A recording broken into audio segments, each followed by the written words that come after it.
Mr. Fong.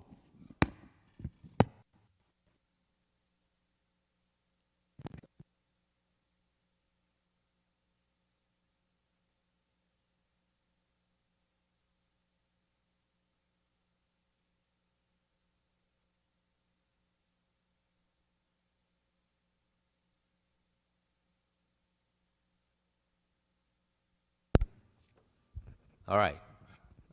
Can you hear me now? All right. Certainly, Mr. Kelly, I appreciate you testifying. And I appreciate you meeting with me on numerous occasions. I certainly have serious concerns about this project, and it's no secret that I'm not a fan of how this project has proceeded. It is important to note to my colleagues that this project has not been affected in the budget. That while we're in a very difficult budget situation, and we're asking Californians to make sacrifices, this project remains unaffected. And I want to, focus my questions, and I'm glad that it was mentioned, the phrase, live within our means. And I want to use that framework in terms of how we dive into this project and how we evaluate costs. So currently, the project, as you've outlined, is going from Merced to Shafter with the hope of going to Bakersfield. So is it your intention, Mr. Kelly, to still extend this project to the Bay Area and Los Angeles? Yes. And then how much would it cost to extend to the Bay Area? I think the incremental cost to get to the Bay Area from Merced, purely on high-speed rail assets through the Pachecos into San Jose and into San Francisco, is estimated at around $17 billion to get that section done. So $17 billion to get to the Bay Area. And then how much would it cost to extend to Los Angeles? Let's see, Bakersfield to Palmdale is about 16.3. Palmdale to Burbank is about 17, so that's 23. 26, about 28. 28. And I certainly want to highlight what the chair has said. I'm sorry. I misspoke. Forgive me. Oh. I said 28. I should have said 38. 38. So $38 billion to get to Los Angeles and $17 billion to get to the Bay Area. Is that correct? Yes. Roughly. And again, Mr. Fong, if I could, the only thing I want to be careful about here is because, I don't want to make mistakes of the past. I've said before that, we use ranges. Both of these stretches that you're identifying are in the environmental process still. And as we work through that, it's difficult to pinpoint exactly what those costs are. But again, that's our estimates today. And so I just would say that we're early in that project development process. So I certainly appreciate the use of ranges, and even if we're utilizing the ranges that was provided, as the chair has stated, this project has grown in costs and shrunk in scope. And if I'm looking correctly, the low range of this project is $63 billion. The high range of this project is $98 billion, and you have a base estimate of $80 billion. Is that correct? That's what's in the business plan, correct. So the total amount to complete the the entire LA to San Francisco segment is, you're estimating the low range of $63 billion and the high range of $98 billion. Correct. But it could go higher. It won't go. Well, what we did is we've estimated what the unit prices are for that work to get that work done, acknowledging that we're still in the project development process, early in the environmental process. Those segments are about 15% designed. So there's a lot more to do there. But yeah, we've estimated in ranges that the entirety of phase one is 63 to 98. And what we did is we used those measurements, and then we applied the best industry practices, which is I'm going off of memory here, but I want to say it's sort of a 30% swing up and a 20% swing down from those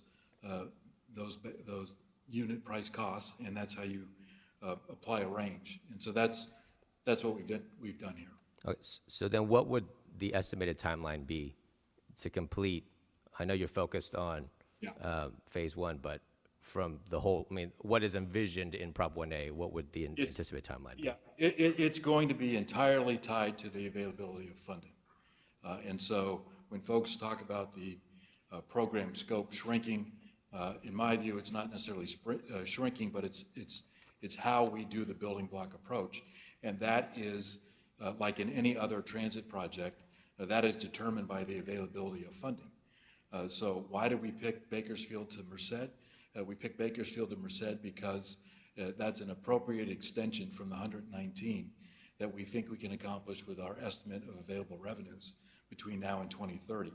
And so as more money became available, if more federal money, for example, became available, we would probably look to extend further, either toward San Jose or toward Palmdale in the south. So, again, it's all funding dependent.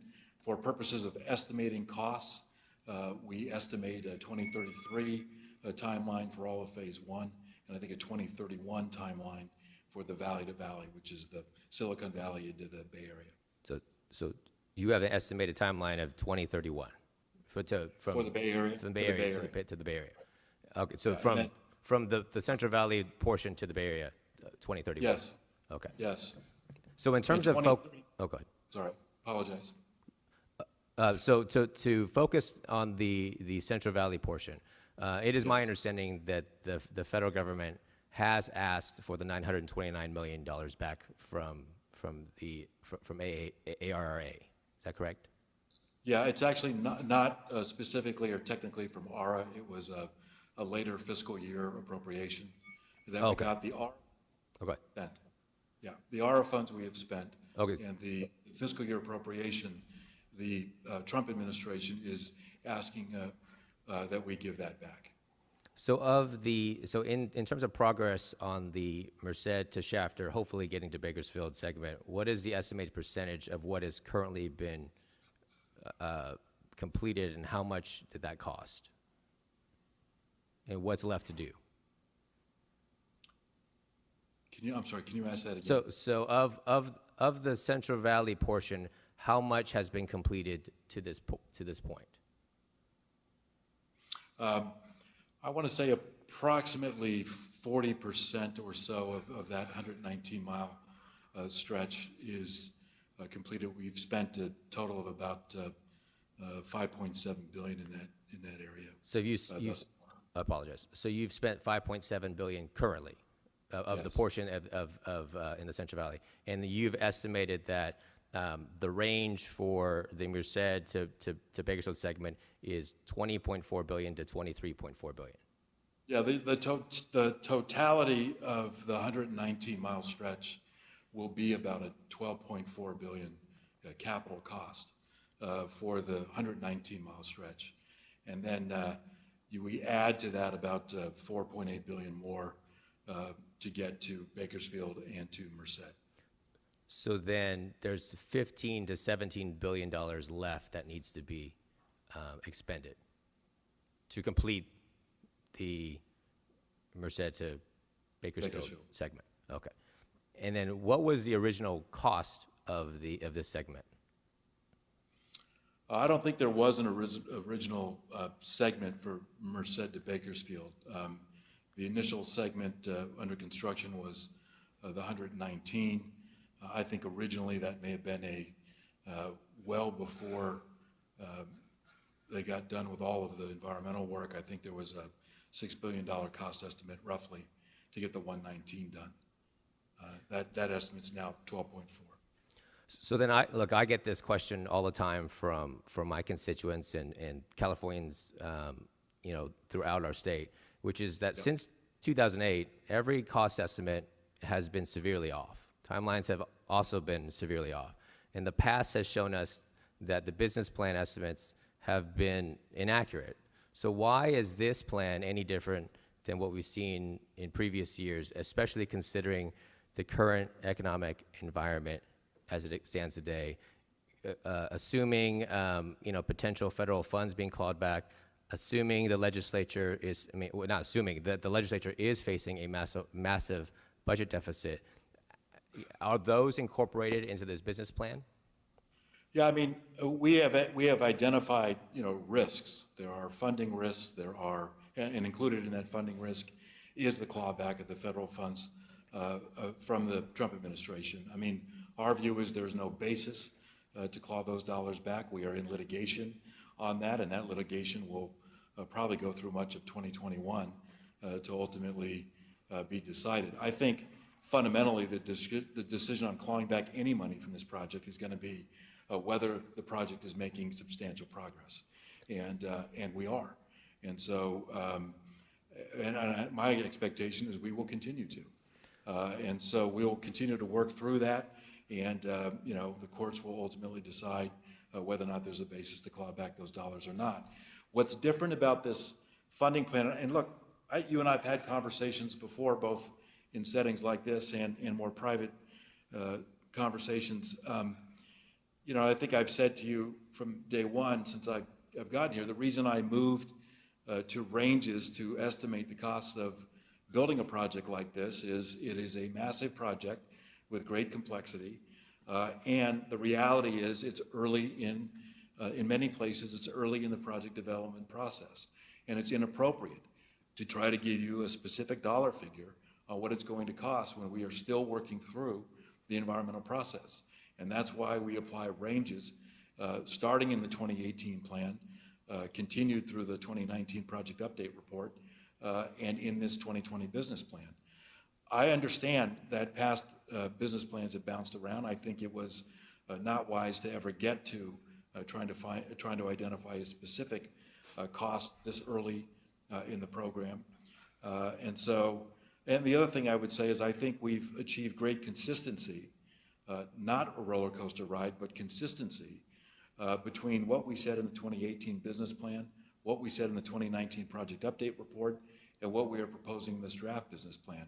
We started in the 2018 business plan by saying we don't have all the funding we need to do everything the authority said it wanted to do, and so we have to take on a better, more prudent building block approach. And that's what we started in 2018. We studied it in 2019, and we brought it forward in this 2020 business plan. And we're largely operating in the ranges that we first introduced in the 2018 business plan. So I certainly appreciate the role that you're in. The role that we're in, and you Yes. know, because you've worked in the state legislature, is that you're asking in this budget for $2.4 billion. And then, of course, we're dealing with a project in its full scope with the hope that it's going to be within the range of $63 to $98 billion at a time that we are in massive economic straits, and we're looking at a large budget deficit. And on top of that, you're asking, I mean, you are, as the High-Speed Rail Authority, are looking to sign contracts that will lock in a 30-year commitment. So what are the potential risks being taken by the state if the High-Speed Rail Authority moves forward with signing contracts this fall that will provide a 30-year commitment at a time where you would even admit that the money isn't all there? Well, when you say a 30-year commitment, just so we're all clear, we are required under our federal funding agreement to get the track installed on the project. And so what we are proposing, what we have proposed, is to move forward with that procurement process so we can maximize our ability to meet the federal deadline of getting that track installed. The so-called 30-year commitment is tied to a maintenance requirement that these assets that we build are going to last for generations. And we're required, even under our federal agreement, to have at least a 20-year maintenance plan for those assets. And so we have proposed in our contract a rather familiar design, build, maintain contract structure where the bidder will also provide a cost to maintain the track. And that track, once built and once laid, will be there for generations. And so a 30-year maintenance is not unreasonable for something that's going to last probably 100 years. And so that is why it's structured that way. I would also take a moment just to say that the contract is separated in what we call notices to proceed, 5 different NTPs that can only proceed and go on once work is ready to extend that track and once funding is identified for that track to be funded. In terms of the $2.4 billion that's in the budget, again, these are continuously appropriated cap and trade dollars that we already have for the most part, or are estimated to come in the fiscal year, that under current law come to this project to develop what is one of the cleanest infrastructure projects in the country. And so we're not asking for anything more than that at this time. I think I even had said to you in a prior conversation, you know, until I can show a longer string of great, better, and improved performance, I don't want to ask the legislature for additional appropriation of bond funds. And then that's in part why we put it off to next year, because I do think we are turning this in a better direction, more advanced direction. And I think as we continue to achieve, we'll have a better conversation about the need to ultimately get bond dollars appropriated. But again, in this budget, it's continuous appropriated funds that we already have or that are expected to come in the fiscal year. Well, I certainly appreciate your candor, Mr. Kelly, and I just want to say, Mr. Chair, we are asking Californians to live within our means. This project doesn't live within their means because we don't know what the means are. This project keeps changing. The ranges keep changing. High-speed rail is signing long-term contracts. We're looking at rising costs that are putting taxpayers at risk. We need to seriously reevaluate this project, especially when this state is asking Californians to sacrifice. And I will just highlight that on page 100 of the business plan, it specifically states, quote, "It is important to note that a financially unconstrained schedule is not realistic, given that we do not have full funding to complete this program." The business plan that has been released specifically states that this project is unconstrained. And so as we debate the budget, as we're asking to make very tough decisions, I just want to highlight the fact that this project has not lived up to its expectations. And in fact, the only predictor of future behavior for this project, in my personal opinion, is past behavior. And so we have to look at this project with our eyes wide open. And if we're going to ask schools to get funding reductions, if we're going to ask healthcare programs to get cut, if we're shifting $130 million out of the state highway fund, and at the same time, $2.4 billion is sitting in an account for this project, and this project will not see any reevaluation, in my opinion, that's not right. Thank you, Mr. Chair.